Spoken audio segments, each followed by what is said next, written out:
Chapter 7. Eliza's First Outing.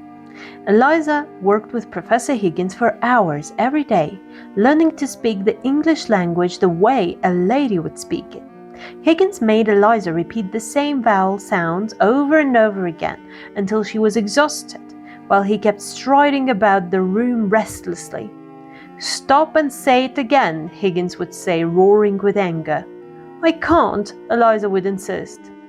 It was hard work, and Eliza often became frustrated and angry, shouting at Professor Higgins and refusing to speak anymore. The professor was not always kind to poor Eliza. He often insulted her and upset her even more. If it hadn't been for the reassuring and gentle colonel, Eliza would have run back into the street. However, one day, Professor Higgins decided that it was time to test Eliza by introducing her to some upper-class people. His mother often invited this sort of people to her home for afternoon tea and conversation. The professor decided that this afternoon Eliza would be one of his mother's guests, and he set off for her house. He arrived early in order to tell his mother about his plan. Mrs. Higgins was not pleased to see him. "What are you doing here, Henry?" she asked. "Go home at once. You know this is the day when I invite people to tea." "Yes, I know, Mother," said Higgins. "This is why I have come." "But you mustn't stay," cried Mrs. Higgins. "I'm serious. You offend all my friends, and then they never want to visit me again."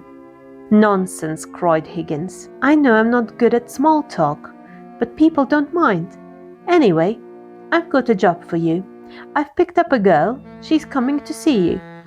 "Oh, Henry," gasped Mrs. Higgins, "do you mean that you've fallen in love? At last?" "No, Mother," said Higgins bluntly.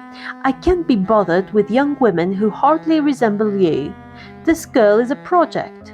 She's a common flower girl. I've picked her off the street."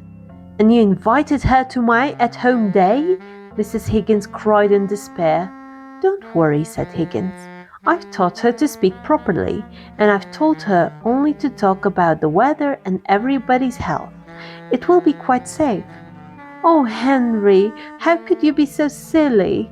"Listen, Mother," Higgins went on impatiently. "I've got a bet with Pickering that I can make this girl into a lady in 6 months and convince everyone that she's a duchess. Her English is almost as good as your French." "This is satisfactory," said Mrs. Higgins, a bit reassured. "Well, it is and it isn't," said Higgins. "What does that mean?"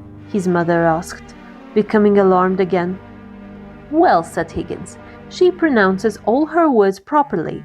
The trouble is, you have to think not only about how a girl pronounces words, but also what words she pronounces." No sooner had he finished his sentence than the maid announced that Mrs. Higgins' guests had arrived.